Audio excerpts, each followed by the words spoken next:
Jadi memaafkan itu kata kunci dalam bersosialisasi baik dengan keluarga, dengan tetangga, dengan semua warga Indonesia. Di antara pokok dari sifat dasar Nabi itu adalah pemaaf. Suatu saat Nabi ngalamin luka, dan luka itu disebabkan oleh musuh-musuhnya. Kemudian ada di antara yang memberi saran ke Nabi, lau da'auta alaihim, mbok jenengan maksudno mereka, karena mereka sudah melukai engkau, terus sudah biadab sama engkau. Tapi Nabi menjawab, ini di halaman 73 dalam kitab Hukukul Mustafa karangannya Qodiyat, judulnya itu Asy-Syifa. Ini lam upas la'anan, saya ini tidak ditugaskan Allah untuk menjadi tukang laknat, untuk menjadi orang yang sukanya menghabisi yang lain. Walakinni bu'istu da'iyan wa rahmatan, tapi saya diutus untuk berdakwah yang baik, wa rahmatan, dan menjadi rahmat. Terus Allahumma hdi qaumi fa innahum la ya'lamun, ya Allah beri hidayat kaum saya, karena perilakunya demikian itu disebabkan karena ketidaktahuan. Jadi ini pelajaran bagi kita bahwa perilaku sosial yang kurang baik dari tetangga itu jangan-jangan kita tidak cukup memberi mereka edukasi atau pengetahuan atau sosial. Jadi saya tidak akan banyak matur di sini karena memang waktu saya juga tidak banyak. Tapi saya mau matur dulu itu, saya cerita ke ibu-ibu ini yang ibu.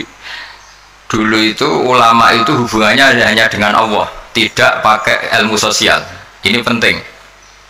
Ilmu sosial itu bisa jengkelkan. Misalnya kalau saya baik sama tetangga, tetangga saya tidak baik itu bisa jengkel. Atau baik sama istri ternyata malah lama, bisa jengkel. Baik sama tamu ternyata malah tamunya kurang sopan atau mengganggu, itu bisa jengkel. Sehingga dulu Nabi itu kalau menyuruh kebaikan itu mangkana yu'minu billahi wal yaumil akhir falyukrim dhaifahu falyukrim jaruhu. Jadi kebaikan kepada orang lain itu atas namakan Allah. Sehingga kalau kita jengkel itu mudah memaafkan. Saya punya banyak cerita di Ihya, juga di beberapa kitab. Itu ada seorang ulama dipanggil tetangganya, Pak Yai silahkan datang ke rumah saya. Si Kiai tadi datang. Setelah datang ke rumah pemuda itu, pemuda tadi dengan biadabnya bilang, Pak Yai saya tidak butuh kamu, silahkan pulang. Dan Kiainya tersenyum. Setelah itu, setelah sampai rumah dipanggil lagi, Pak Yai datang lagi ke rumah saya. Kiainya datang sampai 3 kali, dan Kiainya sama sekali tidak menunjukkan wajah kecewa. Senangnya bukan main. Terus pemuda tadi tanya, kenapa engkau tidak benci, kenapa engkau tidak tersinggung? Kiainya tertawa-tawa. Nah, saya datang ke kamu itu bukan karena apa-apa, memang Allah menyuruh saya ini memuliakan tangga, sehingga ketika tetangga memanggil ya saya datang, itu perintahnya Allah, jadi saya tidak ada urusannya dengan kamu.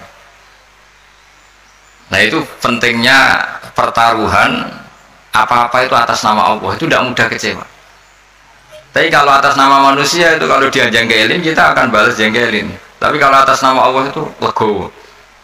Ini yang dibutuhkan dalam berbangsa dan bernegara. Jadi, misalnya hubungan kita dengan negara, kalau memberi itu ibadah dan keren, heroik. Tapi kalau mendapat itu, kalau kita tidak berhak itu ada hisabnya. Misalnya kita digaji karena pekerjaan tertentu, tapi bawaannya di kantor baca koran, guyon, terus main WA terus misalnya, itu antara gaji dan pekerjaan itu malah masalah. Tapi kalau kita memberi, itu pasti dapat pahala. Bayangkan kalau negara ini, hubungan masyarakat dengan negara itu memberi, kayak kita zaman belum merdeka, tentara-tentara itu dibantu orang-orang kampung, dulu itu hanya dengan ketela, dengan makanan-makanan kampung, tapi hubungannya itu memberi, barokahnya itu bisa merdeka. Tapi kalau hubungannya mendapat, itu orang itu nggak akan puas. Begitu juga kiai dengan masyarakat, masyarakat dengan kiai itu, kalau hubungannya memberi itu insya Allah akan semuanya baik-baik saja. Tapi kalau hubungannya ingin mendapat, ini masalah. Jadi sebetulnya menata bangsa ini juga menata peradaban manapun itu dimulai dari mental memberi. Yunfikun itu memberi. Memaafkan juga sama. Kalau kita nurutin jengkel itu gampang jengkel, tapi mulailah dari mental memberi maaf. Makanya Rasulullah itu ketika ada sahabat marah sama pembantunya, kata Nabi, marahnya Allah itu lebih dahsyat ketimbang marah kamu pada pembantu. Terus sahabat tadi tanya, lalu supaya Allah tidak marah ke saya gimana? Terus Nabi jawab, Allah takhdub, kamu sendiri jangan mudah marah. Jadi semua kekacauan sosial itu kan karena kita sadar punya hak, kemudian kalau terganggu kita marah. Gara-gara marah melahirkan pemecatan, melahirkan macam-macam, akhirnya melahirkan dendam macam-macam. Jadi dalam bulan Syawal ini kita harus berlatih memaafkan. Ya, jadi minal aidin wal faizin. Saya beri beberapa contoh. Jadi tadi sudah contoh daksur, terus Nabi menjawab, saya tidak diutus Allah untuk sebagai pelaknat, tapi walakin bu'istu da'iyya wa rahmah. Terus ada lagi cerita tentang orang Badui. Orang Badui itu orang primitif yang kurang berperadaban. Itu datang ke Nabi kemudian memaki-maki Nabi, Muhammad, engkau jadi pemimpin harus yang adil, nggak boleh tidak adil. Terus Nabi itu dengan senyum bilang, fama ya'dilu idza lam adil, lalu yang adil siapa kalau saya sendiri tidak adil? Padahal Nabi ketika dilihat tidak adil itu punya ilmu yang luar biasa. Tak beri gambaran begini, mungkin orang Indonesia tidak siap, tapi harus siap, dilatih supaya siap, apalagi ibu-ibu kayaknya agak siap. Nabi itu kalau ada orang sering memberi itu malah setelah Nabi kuat, zaman dulu kuat itu artinya memenangkan istilahnya pergulatan antara hak dan batil. Hanya Nabi setelah mengalami Fatu Mekah itu ya mapan. Itu yang biasa berderma, biasa ngasih itu nggak dikasih. Tapi yang orang-orang barusan masuk Islam, barusan jadi orang baik itu dikasih banyak. Nah, tentu ini dipandang banyak orang itu tidak fair. Tidak fair itu, oh yang dulu berjuang mati-matian nggak dikasih, yang tidak berjuang kok apa? Dikasih. Itu dianggap nggak adil oleh pikiran ini. Tapi cara berpikir nubuah tidak seperti itu. Cara berpikir nubuah itu orang yang biasa ngasih negara, misalnya berjuang kemerdekaan atau berjuang membebaskan Indonesia dari penjajah, itu mentalnya memberi ke negara. Nah itu sama Nabi malah, ya sudah, mental memberi itu mental terbaik, nggak boleh diturunkan jadi mental mendapat. Itu cara berpikir Nabi. Kan nggak lucu kan, orang dulu biasa memberi, lalu pas tua, pas mau mati mentalnya ingin mendapat. Kalau enggak gerembeng, ini dari mantan heroik jadi mantan heroik, terus sekarang mentalnya jadi sa'il, peminta-minta, itu kan enggak keren, turun derajat. Tapi kalau orang kan nggak terima, wong dulu zaman miskin sama saya, setelah kaya kok lupa saya. Sebetulnya ketika miskin kamu bantu temen, ketika kaya biar saja dia nggak bantu kamu, biar kamu ketemu Allah itu keren. Statusnya hanya membantu, bukan dibantu. Tapi ini insya Allah kayaknya banyak yang nggak siap. Jadi kalau kamu punya teman miskin, kok teman kamu jadi pejabat atau jadi orang kaya, biarin aja. Biar kamu tetap keren. Itu dulu tak bantu, sampai sekarang pun tetap tak bantu. Sekarang dia kaya, tidak minta bantuan saya, tapi saya tetap keren. Status membantu masih melekat. Tapi setelah kamu batalkan sendiri status Anda karena kamu minta-minta, kalau tidak geremeng, maka dari status membantu menjadi peminta. Itu nubuah ya namanya. Jadi nubuah itu pikiran yang super. Sehingga, dan itu harus ditanamkan di hubungan kita dengan negara, dengan orang tua, dengan tetangga. Kalau bisa mental kita itu al-yadul ulya khairum al-yadis sufla, mentalnya memberi. Karena mentalnya memberi itu gak gampang kecewa. Tapi kalau mentalnya tamak, didatangi bupati kok nggak ninggalin papa, didatangi gubernur pikirannya gitu, didatangi teman kaya begitu, ditandangin apa saja itu kecewa gara-gara punya keinginan yang macam-macam. Tapi kalau mental kita memberi, tersiksa kita kalau tidak bisa memberi ke negara, memberi apa saja, memberi ke negara ikut jaga stabilitas nasional, memberi ke tetangga paling tidak kalau tidak bisa bantu ya tidak ganggu. Ya sudah seperti itu. Jadi memaafkan itu juga dimulai dari ilmu. Misalnya kita memaafkan teman padahal kita jengkel sekali, dan memaafkan itu ada pahalanya di sisi Allah. Susahnya apa? Kadang kita berpikir enggak, wah kalau tak maafin dia nanti kumo luhur, nanti sombong. Hubungan hidup kita ini dengan Allah, bukan dengan makhluk. Sama hubungan hidup kita ini dengan Allah, bukan dengan makhluk. Ya kayak tadi, kiai tadi, nah saya datang ke kamu karena perintah Allah, tidak ada hubungannya dengan kamu. Kok kamu jengkelin kayak apa, saya tetap akan datang.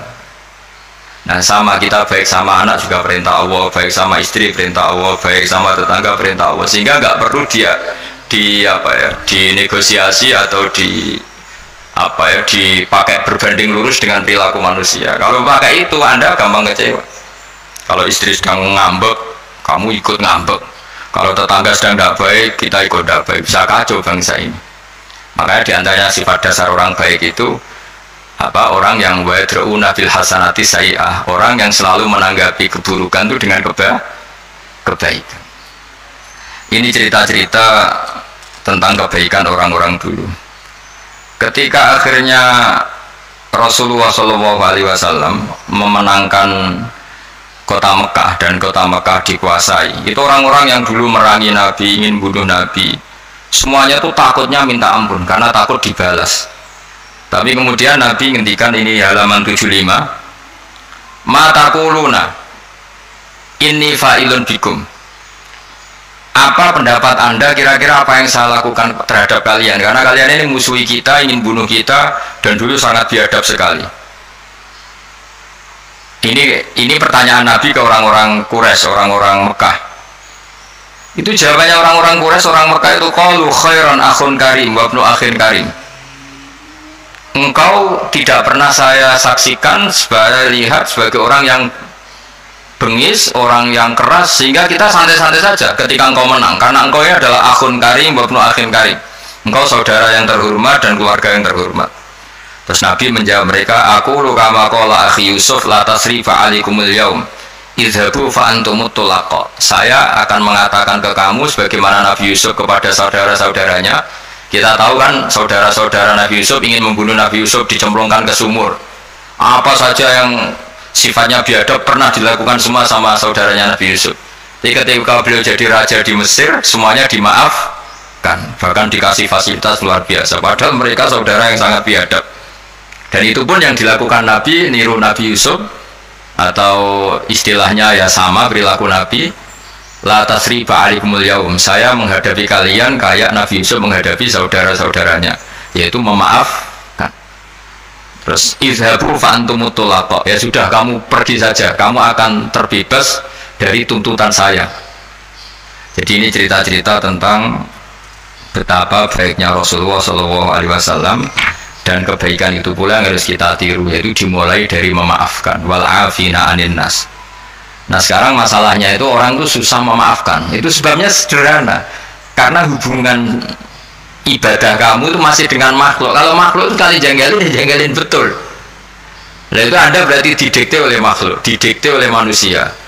Caranya gimana? Kita harus dilatih hanya didikte oleh Allah Subhanahu wa ta'ala, di mana Allah itu mendikte kita, mengarahkan kita, memandu kita supaya mudah memaafkan. Makanya hubungan dengan istri, dengan itu ya Allah bayangkannya gitu, wa ashiruhunna bil ma'ruf, kamu harus berkawan secara baik. Terus ayat fa in karihtumuhunna, jika suatu saat kamu benci sama istri kamu karena perilaku tertentu, fa asa an takrahu syai'a wa yaj'alallahu fi khairan katsira. Jadi bisa saja di watak yang kamu benci itu ada kebaikan yang banyak. Saya berkali-kali menyontohkan, misalnya punya istri sering marah itu bagus. Kalau istri kamu ramah, setiap lelaki disenyumin, yang pusing juga kamu. Jadi kalau marah itu kan nggak ada yang berani goda, itu saja begitu. Alhamdulillah. Meskipun ya kalau marah terus mungkin suaminya jantungnya terus mati, tapi kan ya maksudnya lihat sisi positifnya. Dulu lama itu begitu. Ada orang berteman sama-sama miskin, terus berteman lagi sama-sama kaya. Setelah sama-sama kaya, yang satu itu jatuh miskin, miskin sekali. Terus setelah miskin, teman-temannya nggak main ke rumahnya. Terus dia diprovokasi oleh orang sekelilingnya. Itu teman kamu yang kaya-kaya biadab sekali, setelah kamu miskin tidak ada yang jenguk kamu. Padahal yang miskin ini sudah jadi buruh boto atau buruh manol di pasar, buruh hamal ya. Terus dia mulai menggerundel, wah teman-teman saya ngawur sekali, setelah saya miskin tidak ada yang kesini. Datanglah seorang habib, orang alim, memberi nasihat, bagus gak kesini katanya. Terus kaget kan dia, kenapa? Coba kalau kamu jadi tukang manol gini, mantan bos, teman-teman kamu datang kan jadi tontonan, mendingan lupa. Oh iya ya, dia kan misalnya kamu miskin, terus teman-teman kamu tetap datang, pas buruh di orang, pas jadi kernet atau jadi pembantu, betapa malunya. Bagus mana ya? Bagus dilupakan apa bagus diingat?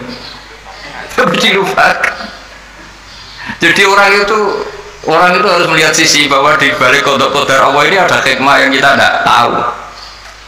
Ya sama, misalnya ada perempuan cantik dulu semua lelaki melihat. Bareng saya itu kukulan bagus dilihat apa bagus enggak coba? Bagus enggak kan? Yang orang kaya dulu naik muka mobil saja enggak mau, bawa handuk saja enggak mau, bawa tas saja enggak mau. Setelah jatuh miskin jadi tukang manol di pasar, tukang angkut barang, terus teman-temannya tetap datang. Mendingan datang apa enggak? Enggak kan, daripada jadi tonton. Nah, di sini tuh kearifan ulama, orang tuh harus dilatih. Makanya saya ini ditamani orang ya seneng, enggak ya seneng. Kalau ditamani seneng ya nambahi konco, enggak ya seneng, berarti dosanya enggak diganggu, semuanya tak anggap seneng semua hidup. Jadi apa ya, pokoknya semua yang dari Allah itu asik, indah sudah. Saya kenal orang ya seneng, enggak kenal ya seneng, sudah sama. Karena Allah sendiri yang tahu hikmah itu. Makanya saya berkali-kali bilang, Imam Syafi'i itu orang, saya berkali-kali bilang, Imam Syafi'i itu bilang punya teman banyak ya enak katanya, karena dengan punya teman ya teman sosial lah enak. Nggak punya teman ya enak. Itu saya berkali-kali cerita. Ya Imam Syafi'i banyak orang tuh nggak seneng jenengan. Alhamdulillah beneran. Kenapa? Orang arah utang ya. Jadi kalau kamu nggak disenangi orang satu kampung tuh artinya mereka nggak akan utang kamu, pinjam mobil kamu, tapi nggak seneng. Ribet kan? Jadi seneng ya ada hikmahnya, nggak seneng juga ada. Ada lagi yang lapor, Imam Syafi'i, orang yang tadi cium tangan anda, yang hormat anda, di belakang tuh ngerasani kamu. Jadi Imam Syafi'i, alhamdulillah, berarti saya wibawa, buktinya depan saya agak berani kan. Jadi dianggap enteng saja. Jadi orang dulu itu segampang itu melihat fakta. Yaitu ilmu ini yang menjadikan orang tuh tidak uring-uringan karena ilmunya luas, nggak gampang emosi. Jadi ya seperti ini, saya ini kan jam tidur saya kalau saya terganggu ibu-ibu, tapi anggap saja ini rumah-rumah Kanjeng Nabi. Setelah saya pulang tidak saya ganduli, nanti suaminya tersinggung kan, masa ibu-ibu ya sudah kalau mau pulang saja biar suaminya agak cemburu, malah ribet kan katanya. Jadi dianggap enteng saja hidup oleh ulama-ulama dulu karena ilmunya cukup. Makanya Imam Abu Hanifah paling dikenang dalam makalah paling terkenal itu Allahumma, kata Imam Abu Hanifah ketika munajat sama Allah, ya Allah, mandoko bina sodruh falsuduruna ittasaati. Orang yang melihat saya itu nggak mampu sehingga dia mangkel, sehingga dia nggak bisa menerima sikap saya, tapi hati saya bisa memaklumi mereka. Misalnya kita kaya, top, banyak yang hasut, ya kita harus maklumi. Di mana-mana orang dihasut itu ya keren. Kalau kamu miskin yang mau ngasut itu siapa? Kalau kamu cantik dihasuti orang harus bangga. Kalau kamu jelek kukulan yang mau ngasuti itu siapa? Harus dimaklumi. Harus dimaklumi. Ya biasa aja. Ya kan? Misalnya suami jenengan kok sering melihat orang jadi harus dimaklumi. Memang suami saya normal. Karena suami sampai untuk seneng wong wireng, kukulan, keriting, welek. Ibu Jogri warasora kan mestinya. Ya tapi sampai nggak siap kan dengan ilmu-ilmu seperti itu. Jadi ya sudah biasa. Jadi memaafkan itu saya dimulai dari ilmu bahwa hidup kita ini hubungannya hanya dengan Allah Subhanahu wa Ta'ala, dan Allah pula yang menyuruh kita mudah memaafkan.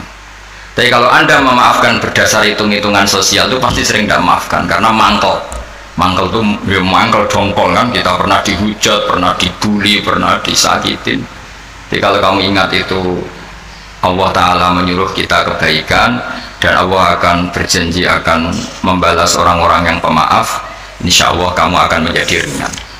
Terus yang terakhir dawuh Imam Ahmad bin Hanbal, beliau pernah dipenjara, beliau pernah dicambuk karena kebenaran, demi kebenaran, tapi orang-orang ini semuanya dimaafkan.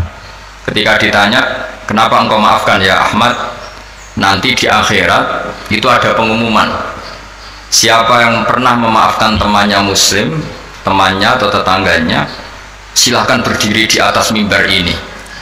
Kata Imam Ahmad di riwayat itu fala yaqumu illal afun, kemudian yang bisa berdiri hanya orang yang pernah punya reputasi memaafkan. Maka maafkan ini pahalanya besar sekali. Jadi Syawal ini dimulai dari mudah memaafkan, yaitu wal kaziminal ghaidha wal afina anin nas. Matur nuwun semuanya, dan saya tidak bisa matur banyak karena saya juga sibuk, karena ya ngajar sama belajar saya itu. supaya yang ganggu juga desanya tidak banyak-banyak. Jadi ya sama-sama enak gitu loh.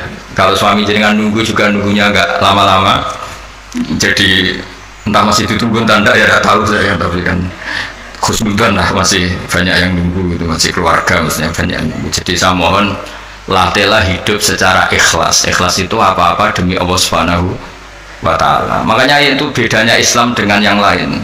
Maksudnya orang-orang ateis atau orang-orang yang tidak beragama itu hukum sosial kan segala-galanya.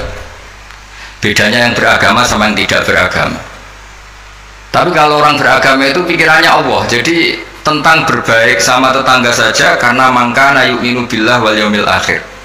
Sehingga buat tetangga itu tidak balas baik, kita inginnya juga tetap baik karena berdasar perintahnya Allah. Mbok anak sampean buweling tetap ingin baik karena itu perintah Allah. Tapi kalau sampean berdasar manusia, lopo tak sangoni nakal, lopo tak apii ora apik mbek aku, nanti kacau, bangsa ini bisa kacau karena semuanya didikte sesama makhluk. Makanya Islam itu mengajarkan apa? Kebaikan sosial pun karena berdasar perintahnya Allah Subhanahu wa Ta'ala. Jadi saya kira demikian. Wassalamualaikum warahmatullahi wabarakatuh.